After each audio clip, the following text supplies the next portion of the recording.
let's talk about Batman Begins. So, of course, this is the beginning of the classic Dark Knight trilogy, back 20 years ago. So, for those who don't know what Batman Begins is about, basically, Batman has to go and let's see if this is adequate enough. Oh, yeah. So, driven by tragedy, billionaire Bruce Wayne dedicates his life to uncovering and defending the corruption, and defeating the corruption that plagues his home, Gotham City. Unable to work within the system, he instead creates a new identity, a symbol of fear for the criminal underworld, the Batman. Thank you, Letterboxd. So yeah, he basically goes, learns how to be a ninja with the League of Assassins and Ra's al Ghul. By the way, it's pronounced Ra's al Ghul, not Ra's al Ghul. I've talked about that before, but I don't think I made my point. I don't think I made my point clear enough. So there you go. And forgive me, sometimes I talk faster than then my words can, move. But and he goes, learns how to be a ninja, and then he comes back home and defeats Carmine Falcone, and ultimately, at some point, the Scarecrow. And yeah, this is pretty good. There's also Rachel Dawes, his best friend, played by Katie Holmes in this movie, and his beloved butler Alfred, played by the great Michael Caine. And I love this movie. Like, I can literally gush about this film for hours. This whole video could be about me just saying I love Batman Begins so much. Batman Begins next to, of course, The Batman, which is a masterpiece. And if you know me, you know that I do not use that word, or that I do not overuse that word. Batman Begins is my favorite Batman movie, like, ever, besides, of course, The Batman. I love the cinematography. I love the way the film looks. I love Hans Zimmer's score. I do like Christian Bale as Batman, even though, yeah, his voice is like, I'm Batman voice sucks. And the only real glimpse that you get of that voice is, of course, the swear to me scene.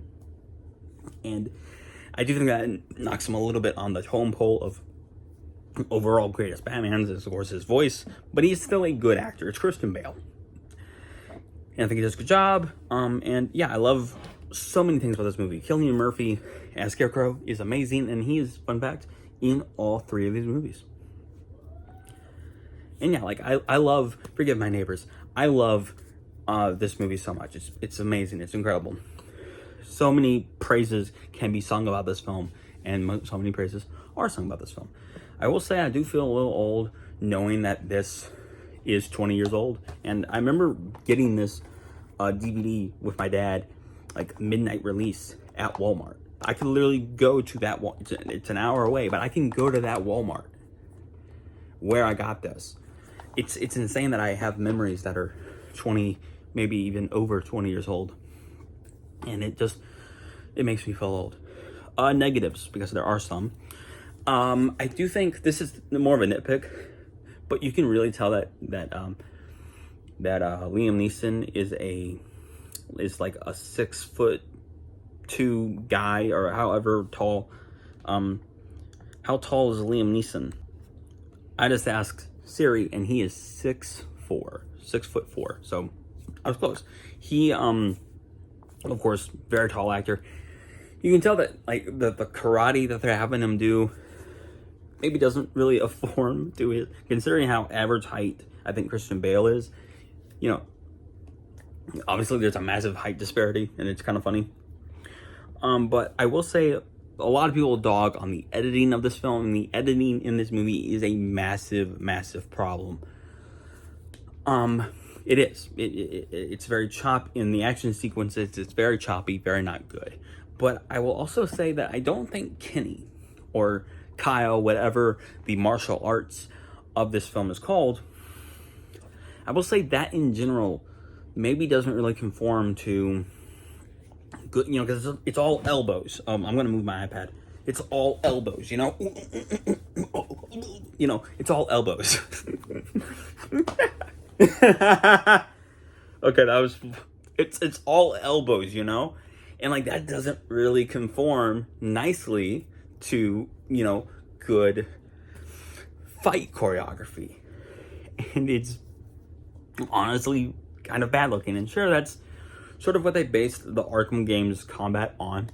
But I don't know. I hope that when James Gunn / the DCU do their Batman, I honestly hope that, I don't know, like make them do Kung Fu. Like, obviously I want Arkham Combat, and obviously Zack Snyder did Arkham Combat, but like Zack Snyder still did it in his own way. I feel like you could do long takes with Arkham Combat and have it more flowy. Like, it should be like Arkham Knight, not Arkham Asylum. Arkham Combat. For those that don't know, Arkham Asylum, being the first game, has kind of clunkier combat compared to where the series would go. But yeah, I just wish that the film, I don't know, I just wish that the combat was a bit better. And of course, we're gonna be stuck with this combat for like the next 3 movies. Also, I will say, I was expecting this to be thicker when I bought this like a month ago, knowing that I'd do it, knowing that I was going to review this. I was kind of expecting this to be thicker and stuff like that, but it's fine.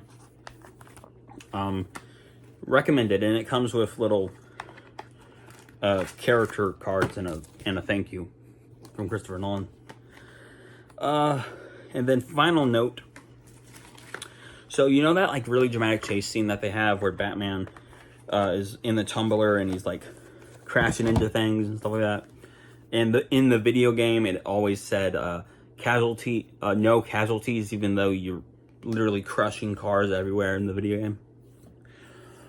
Well, that scene is ruined forever for me because of and darn it, this is a bit long video.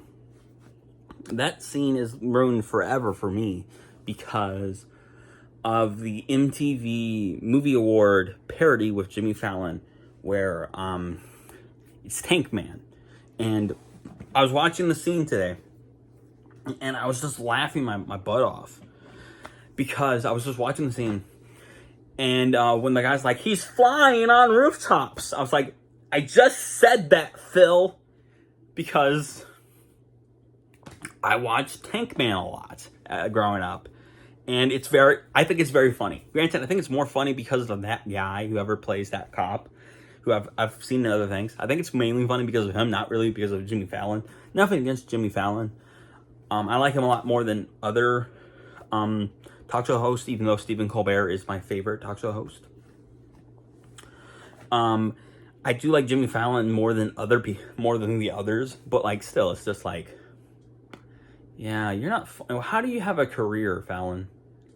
He must be nice, I'm assuming. Yeah, there you go. That's everything. Batman related. So this is the 50th episode of the Dan Richardson Show. The 500th episode of the Dan Richardson Show. Forgive me. 500. Wow. So, quick announcement. These aren't going to be numbered anymore.